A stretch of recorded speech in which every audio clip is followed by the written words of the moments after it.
Hey boys, it's HarmNone. Today we're going to be going over the top 10 most armored vehicles in Grand Theft Auto Online. So this list is going to be a combination of the vehicles that can take the most RPGs or the most homing missiles. If you didn't know, homing missiles and RPGs do different amounts of damage. Some of the stats for some of these vehicles are going to be only RPGs, and some are going to be both homing launcher and RPG stats. Now before we get into the video, I do have a couple of honorable mentions for this list that just didn't quite make the top 10. Anyway guys, we're gonna get into it. We're gonna start off with technically I guess number 12. Alright guys, at number 12 we have the Patriot Mil-Spec. I'm sure a lot of you guys are very familiar with this car, especially because it has Imani tech upgrades. Now the reason this thing is on the list is because of course it does have Imani tech and it does have some armor options on it that allow it to take a few more missiles than, it normally would as a regular vehicle. So the Patriot Mil-Spec can take 4 RPGs or 12 homing missiles. So it can take 12 homing missiles from, say, an Oppressor Mark II, and it can take 4 RPGs from a player. Now, of course, this thing does have a missile lock-on jammer, so getting homing missile is going to be a lot harder with this vehicle. People are going to have to actually rely on their aim instead of the rocket's tracking to kill this thing, so the Patriot Mil-Spec kinda in a way has extra armor if you think about it, because it's just a lot harder to hit. However, if you are facing somebody who's on the ground with an RPG, you're still going to go down in only 4 of them. So I wanted to include the Patriot Mil-Spec on this list because I know that I was going to get comments about it if I didn't. Here you have it as an honorable mention or at number 12. Let's move on to the next honorable mention. Alright guys, next up we have the Barrage. Now the Barrage only has slightly better armor than the Patriot Mil-Spec, being able to take 5 RPGs instead of the Patriot Mil-Spec's 4. Now the Barrage is a really interesting vehicle. Most people don't even think that this thing is armored, but it actually is. And as you guys can see, it has dual miniguns on this thing, which is a pretty cool feature. You can arm yourself pretty well with this vehicle, I gotta say.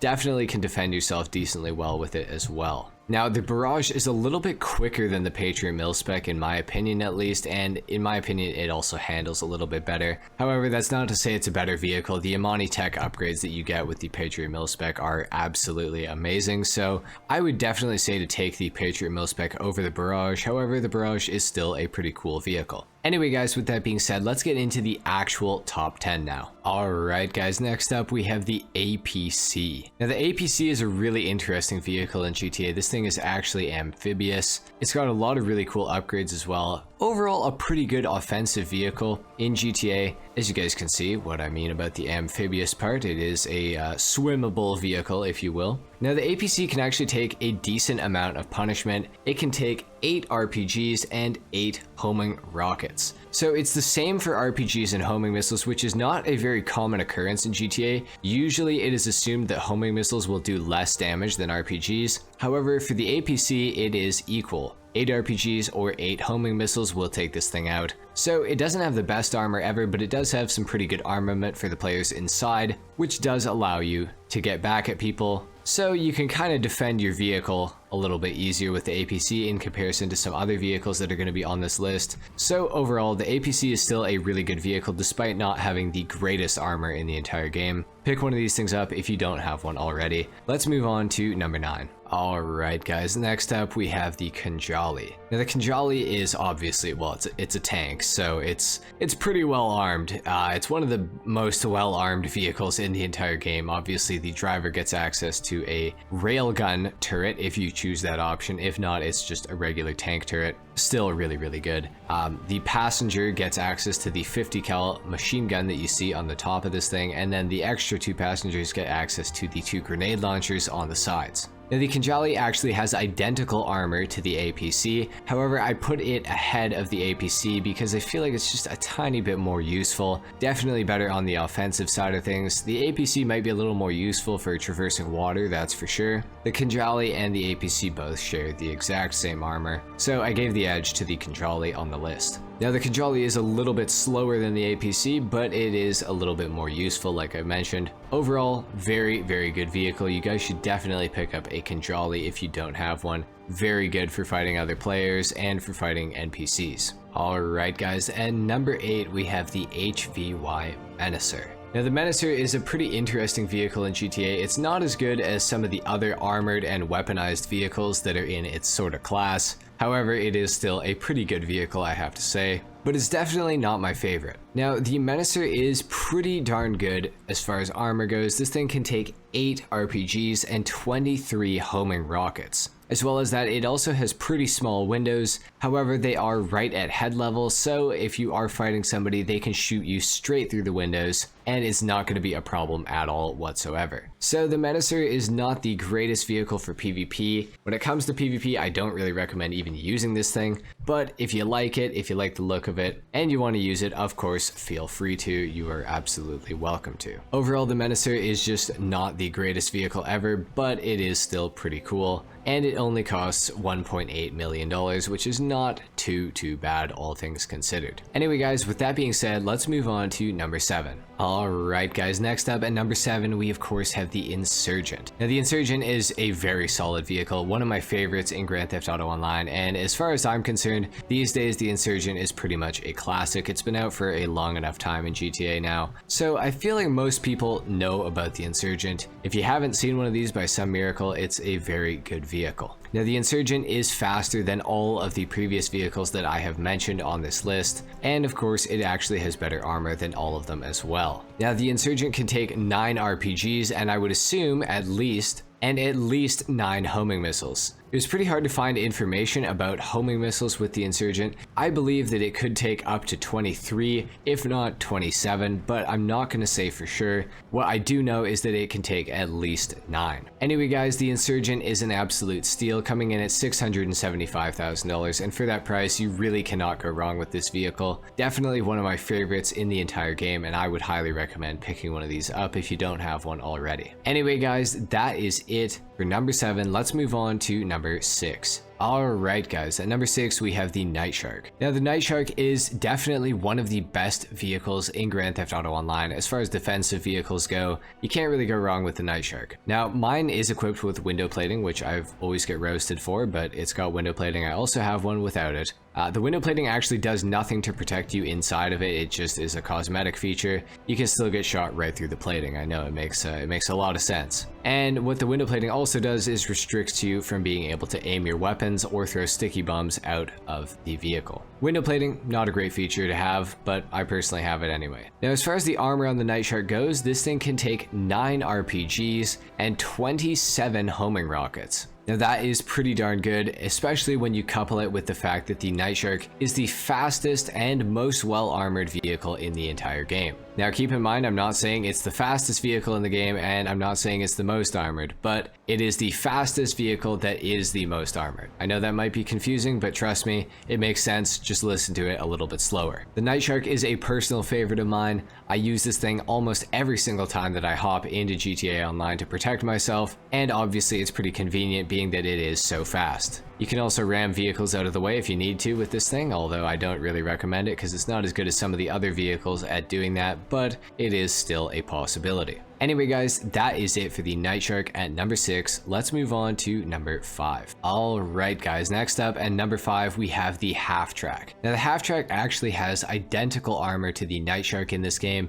so you're probably wondering why is the Half-Track ahead of the Nightshark? Well, if you didn't know, the Half-Track actually has fully bulletproof front windows on it. It looks like the glass is cracking there, and in fact the glass is cracking. However, the bullets are not actually passing through the windshield. As you guys can see, they are deflecting off of there. That is a solid surface. So when you're driving the Nightshark at somebody, they can't stop you. They cannot kill you. The only hope that they have is to try to blow you up before you hit them. It is slow, but you're probably still going to be able to hit them. Now the Half-Track side windows do not have the same thing as the front windows. You can still be killed right through the sides. So if you're going to be driving this thing at other players, definitely face the front towards them. On top of that, the Half-Track also does have the machine gun on the back of it, which is pretty good, but it's not the best thing ever. It's decent enough. Now, of course, it can take 9 RPGs and 27 homing rockets, which is pretty darn good. The Half-Track has a terrible top speed. It is just so slow. However, when you are off-roading with the Half-Track or doing pretty much anything else where you don't really have to move, the Half-Track does excel at that sort of thing. But just know that you're definitely not going to win any races with the Half-Track. This thing is so slow. It's like a turtle. Anyway, guys, that is it for number 5. We have the half track. Let's move on to number 4. All right, guys, next up at number 4, we have the Insurgent Pickup Custom. This is a personal favorite vehicle of mine in GTA, which is partly why it's at number 4, but I also do feel like it is the best at doing what it does within this sort of armor subcategory that it's in. Now, the Insurgent Pickup Custom actually has the exact same armor as both the half-track and the Nightshark. However, the Insurgent is kind of the best of both worlds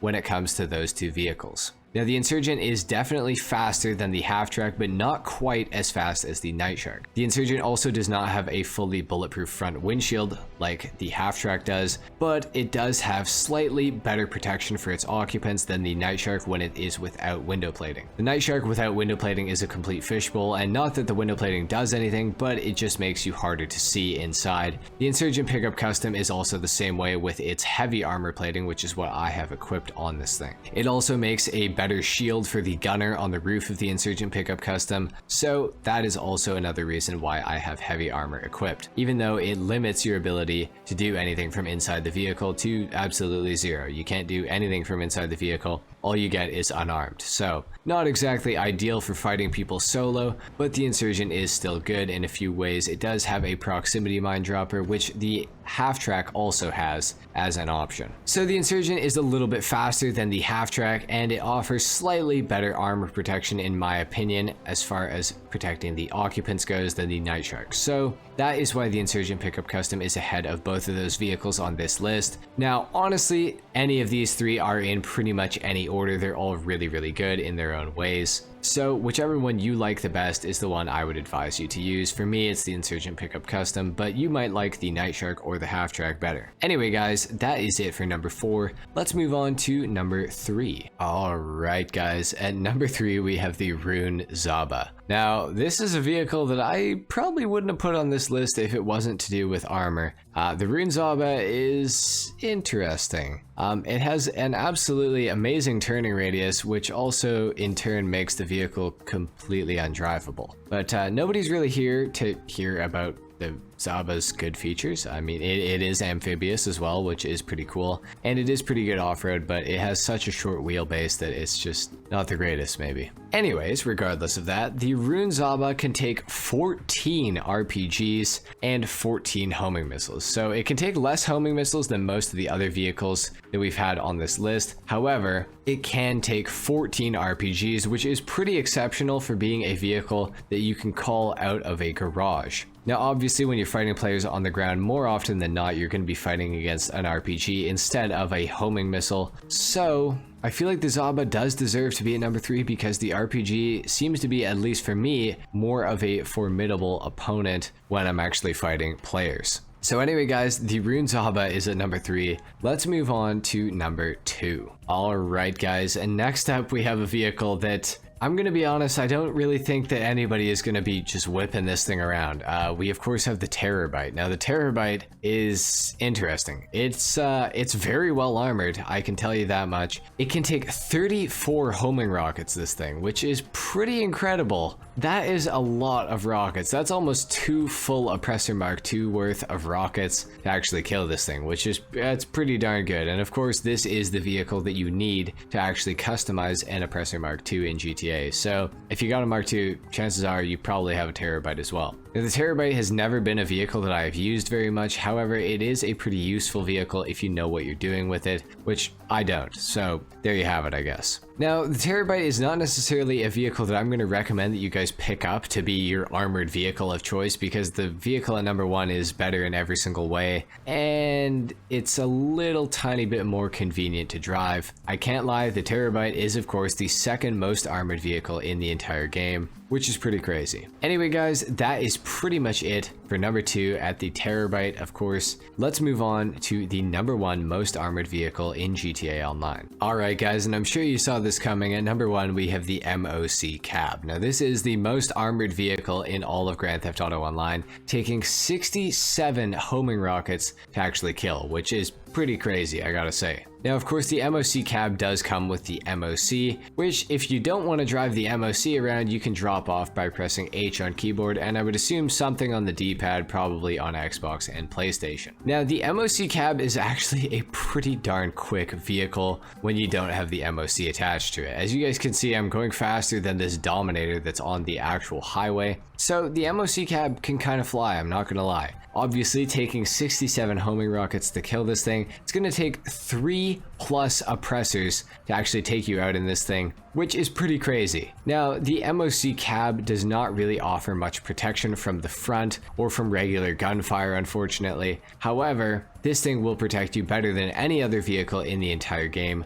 when it comes to explosives. Now, there is a good way to counter the fact that people can shoot right through the front windows to kill you, and that is, of course, you can turn the MOC around the other way, and you can shoot behind you. As you guys can see, I'm not facing these cars, but I can shoot directly back at them, and I can do some pretty serious damage if I want to. Obviously, my aim is just garbage right now. Okay, I managed to kill him, so there you have it. But of course, when you're backing up towards people, they cannot shoot through the back of this thing, but you of course can. That's a pretty good feature, definitely pretty helpful, and it's a really good way to counter the ability to get shot through the front windows, is just to back people down with this thing. Now, the MOC cab is a little bit inconvenient to use in my opinion. However, if you do want to use it, you do have great armor protection against anything that you're coming up against in GTA Online. Now, the MOC cab's brakes are completely awful, but that is really the only downside with this vehicle, other than that it's like kind of big, but it could be a lot worse. Anyway guys, there you have it.